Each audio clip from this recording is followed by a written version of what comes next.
출근길에 주유소 앞을 쓱 지나가시면서 와, 기름값 또 올랐네 하고 놀라신 적 다들 있으시죠? 아니면 매달 스마트폰 앱으로 빠져나가는 그 주택담보대출 이자 보시면서 깊은 한숨 쉬신 적 분명히 있으실 겁니다. 네, 진짜 요즘 안 오르는 게 없잖아요.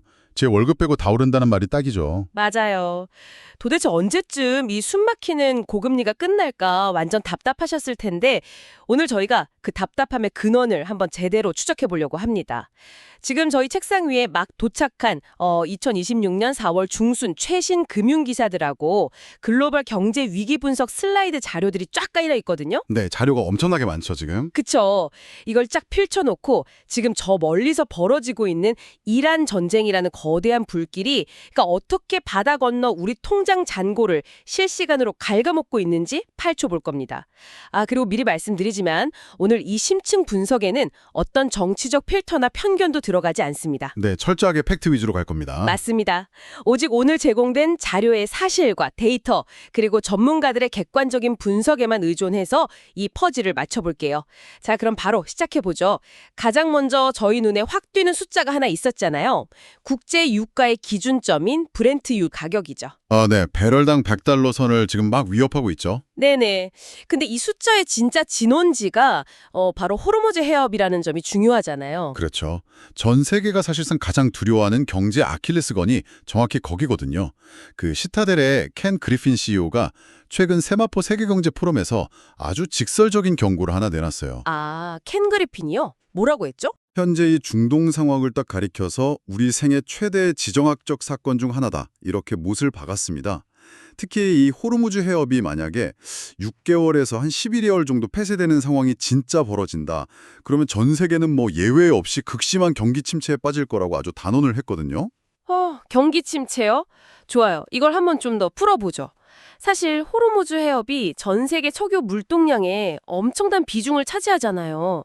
글로벌 경제의 경동맥 같은 것인데 여기가 막히면 온몸에 피가 안 도는 거니까요. 네네, 완전히 마비되는 거죠. 근데 제가 이 자료들을 꼼꼼히 읽다 보니까 여기서 정말 흥미로운 약간 근본적인 의문이 하나 생기더라고요. 어떤 의문이시죠? 아니, 자료에 보면 미군이 압도적인 공군력을 동원해서 이란의 주요 타겟들을 하늘에서 엄청 효과적으로 타격했다고 나오거든요. 네, 폭격은 성공적이었죠.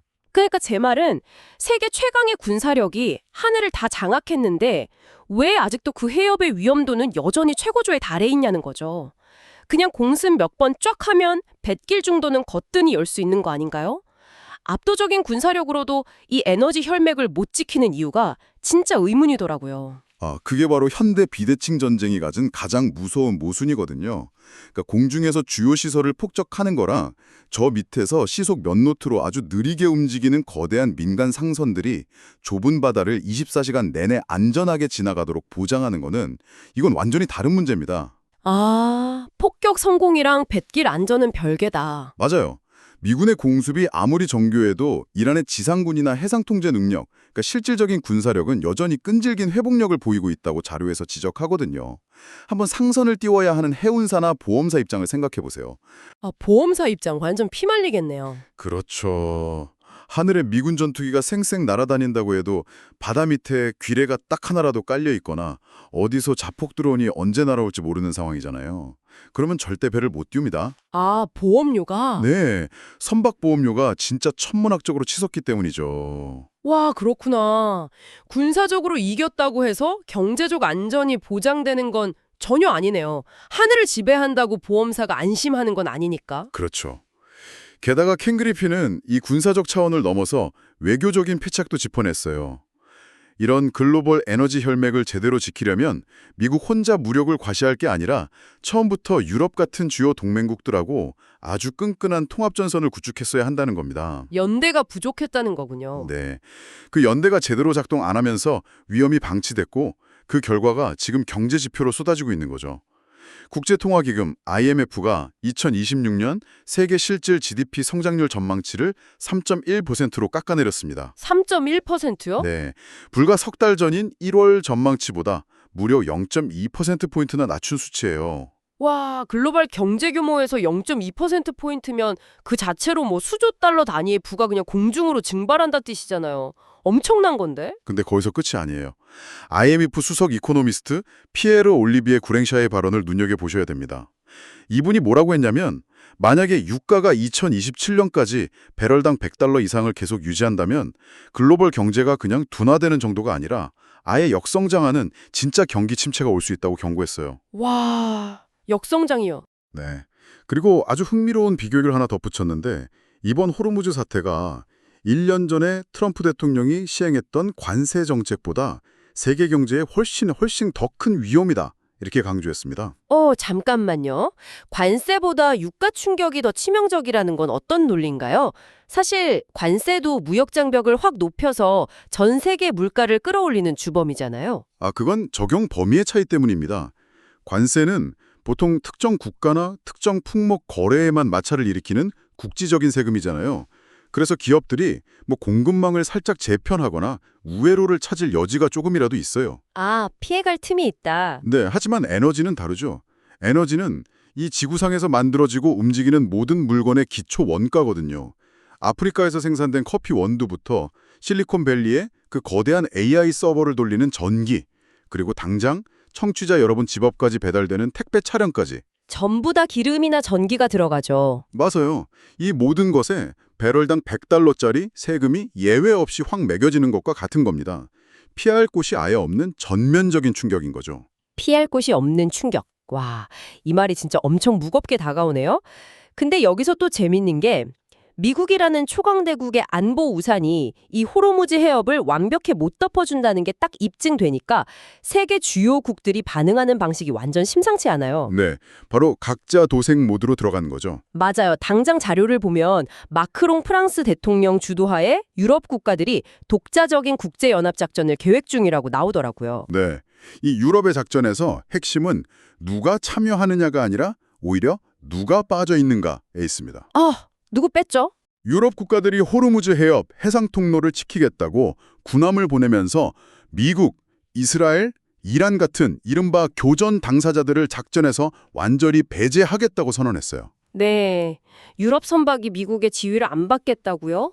수십 년 동안 유럽 안보 우산이었던 게 미국인데 미국을 빼고 자기들끼리 바다를 지키겠다. 네, 명확하게 선을 그었죠. 솔직히 저는 여기서 좀 의문이 들었거든요. 아니 프랑스나 영국군한 몇 척 그냥 보낸다고 이란 공격을 막아낼 수 있나요? 그냥 정치적인 보여주기 쇼 아닌가 싶기도 하고요. 우리가 실시간으로 글로벌 동맹의 붕괴를 목격하는 건가 싶었어요. 그 의구심이 드는 게 당연합니다. 여기서 진짜 흥미로운 포인트가 뭐냐면 바로 독일의 태도 변화입니다. 독일이요? 네.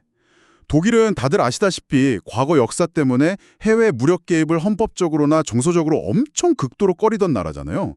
근데 그런 독일마저 이번 임무에 참여할 가능성이 매우 높다고 자료에 나와 있습니다. 독일이 군사적으로 움직인다고요? 그건 상황이 진짜 절박하다는 뜻이네요. 그리고 실질적인 막대한 재정이나 첨단 군사자산이 팍팍 투입된다는 의미이기도 하고요. 그렇죠. 유럽의 이 방어 임무는 사실 당장 이란이란 치고받고 전쟁을 하겠다는 게 아니에요. 해협을 지나가는 해운 회사들한테 자, 우리가 옆에서 호위하고 있으니까 안심하고 배 띄우세요 하고 먼 미래에 신뢰를 주기 위한 일종의 고육지책입니다.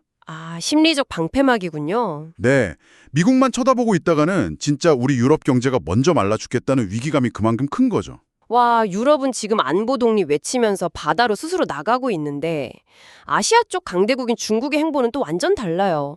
마치 핵겨울을 대비하는 다람쥐처럼 기름을 땅에 묻고 있던데요? 네, 중국의 자원사재기 말이죠. 스콧 베센트 미 재무장관이 아주 맹비난을 했죠. 네, 무려 12억에서 13억 배럴에 달하는 전략적 석유를 지금 비축하면서 수출을 꽉 제한하고 있다고요?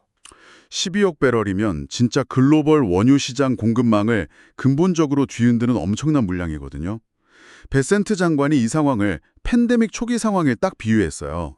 그때 마스크 대란 났을 때요? 맞아요. 전 세계가 의료용품 못 구해서 막 아우성일 때 중국이 자국 내에 엄청난 양을 비축하고 수출을 틀어막았잖아요.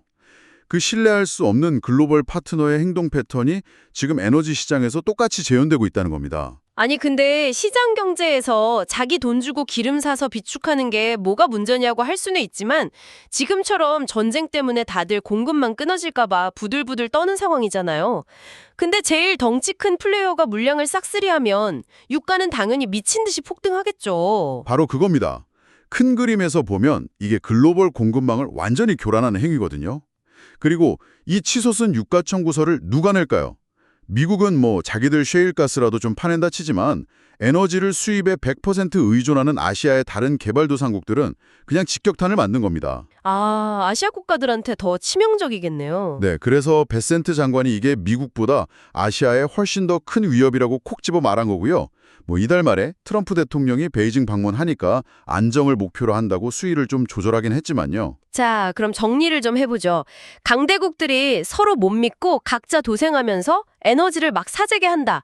그럼 필연적으로 전 세계적인 물가 상승, 인플레이션이 다시 부활할 수밖에 없잖아요. 그렇죠. 필연적이죠. 이고 이 어마어마한 청구서는 고스란히 각국의 중앙은행 책상 위로 떨어집니다.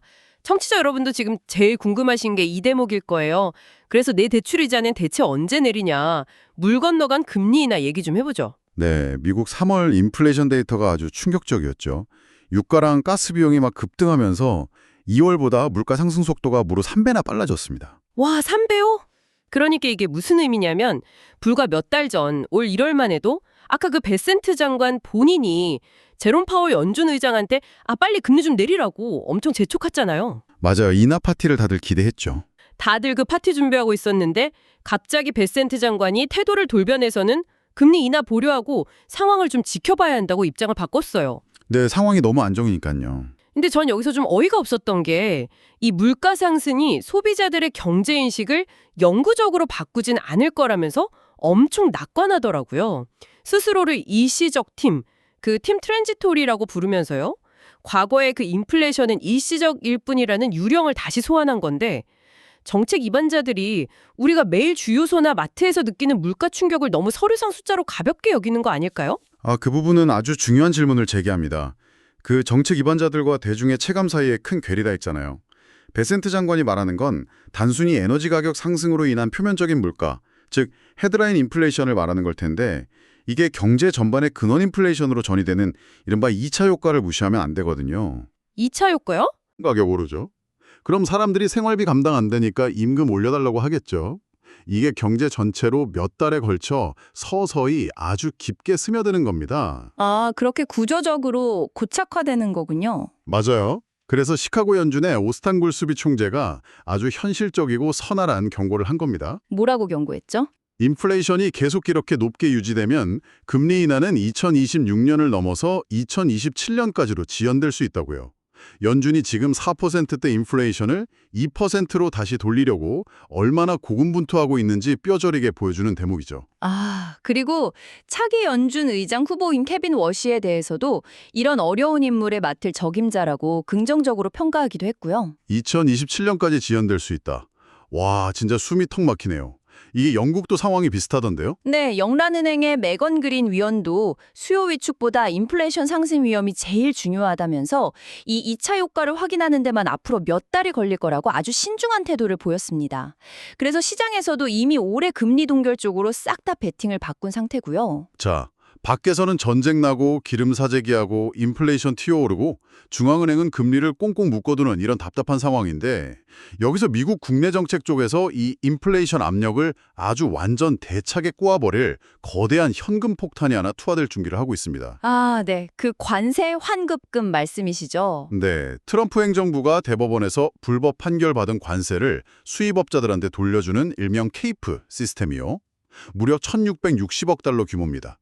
33만 개 수입업체가 대상이고 5,300만 건 화물에 대해서 건 별로 일일이 하는 것도 아니고 이자까지 쳐서 단일 전자결제로 써준다고 하네요. 네, 벌써 5만 6천 명 넘는 업자들이 1,270억 달러 환급을 완료했죠. 와, 이거 비유하자면요. 우리가 지금 가스비, 식비 올라서 쩔쩔매고 있는데 갑자기 우체통을 열어보니까 국가에서 엄청난 금액의 연말정산 환급금 수표를 다 꽂아준 거나 마찬가지잖아요. 느낌상으로는 그렇죠. 근데 거시경제 규모로 딱 봤을 때 이 1,660억 달러라는 막대한 돈이 수입업자들 손에 들어갔을 때 과연 우리 소비자들의 에너지 쇼크를 버티게 해줄 완충제가 될까요?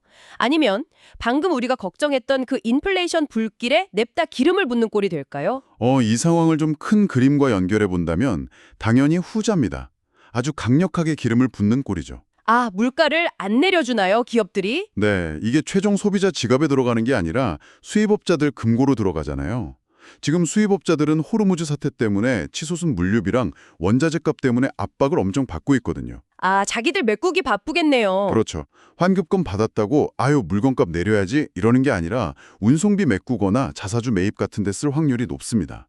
그럼 소비자 가격은 여전히 비싼데 시중의 기업들이 쓰는 막대한 유동성, 현금만 확 풀리게 되는 거죠. 와, 연줄 입장에서는 진짜 뒷목 잡겠네요. 물가 잡으려고 금리 동결해서 시중에 돈을 쫙쫙 말리고 있는데 정부에서는 수입업자들한테 1,660억 달러 현금을 쏟아붓고 있으니 브레이크랑 X를 지금 동시에 꽉 밟는 거네요. 정확합니다. 통화정책이랑 재정정책이 완전 반대로 가고 있는 모순인 거죠. 그래서 연준의 금리 결정 셈법이 상상 이상으로 복잡해진 겁니다. 자, 오늘 저희가 다룰 이 방대한 자료들 한 줄로 요약해 보겠습니다. 중동 분쟁이 호르무즈 해협을 꽉 막으면서 에너지 쇼크를 일으켰고, 이에 놀란 유럽은 독자 노선을 걷고 중국은 12억 배럴의 기름을 땅에 파묻었습니다. 그 나비 효과로 인플레이션이 다시 치솟아서 결국 청취자 여러분의 주택담보대출 이자가 2027년까지 떨어지지 않을 수도 있다는 아주 서늘한 결론에 도달했네요. 거기다 국내 관세 환급금 폭장까지 터지면서 상황은 더 꼬였고요. 네, 이 거대한 지정학적 체스게임의 결과가 결국 우리 지갑에서 결제된다는 게 가장 무서운 포인트죠. 맞습니다. 자, 방송을 마무리하면서 마지막으로 하나 여쭤보고 싶어요. 오늘 자료들 쫙 보셨는데 혹시 저희가 놓친 청취자분들이 스스로 생각해 볼 만한 통찰이 하나 있을까요? 오늘 자료에서 계속 논의된 게 결국 물류 차질하고 에너지 비축이었잖아요. 근데 여기서 한 단계만 더 나아가서 이런 도발적인 질문을 던져보고 싶어요. 만약에 호르무즈 해협 같은 글로벌 공급망의 요충지가 앞으로 너무 위험해져서 더 이상 아예 의존할 수 없게 된다면, 아예 끊겨버린다면. 네, 그리고 방금 중국처럼 주요국들이 앞다투어서 필수 에너지를 빗장 걸어 잠그고 비축해버린다면 어떻게 될까요? 다가올 10년의 세계 경제 패권은 이제 누가 제일 혁신적인 기술을 가졌는가가 아니라 단순히 누가 에너지 공급원과 물리적으로 가장 가까운가로 결정되는 거 아닐까요? 와, 기술이 아니라 물리적 거리요. 네. 혁신적인 AI 서버가 있어도 전기가 안 오면 고철이잖아요. 그러니까 거리, 디스턴스 자체가 가장 치명적인 경제적 리스크가 되는 시대가 온다는 거죠. 이 새로운 지형에서 우리는 무엇을 준비해야 할지 각자 한번 고민해 볼 필요가 있습니다. 거리 자체가 경제적 리스크가 되는 시대. 와, 이 질문 진짜 깊은 여운을 남기네요. 매일 아침 출근길에 오르는 기름값을 보실 때, 아, 이게 그냥 물가가 오르는 게 아니라 글로벌 패권과 거리의 비용이 내 지갑에서 빠져나가는 중이구나 하고 생각해 보시길 바랍니다. 오늘 저희가 준비한 딥다이브는 여기까지입니다. 끝까지 함께해 주신 여러분 감사합니다.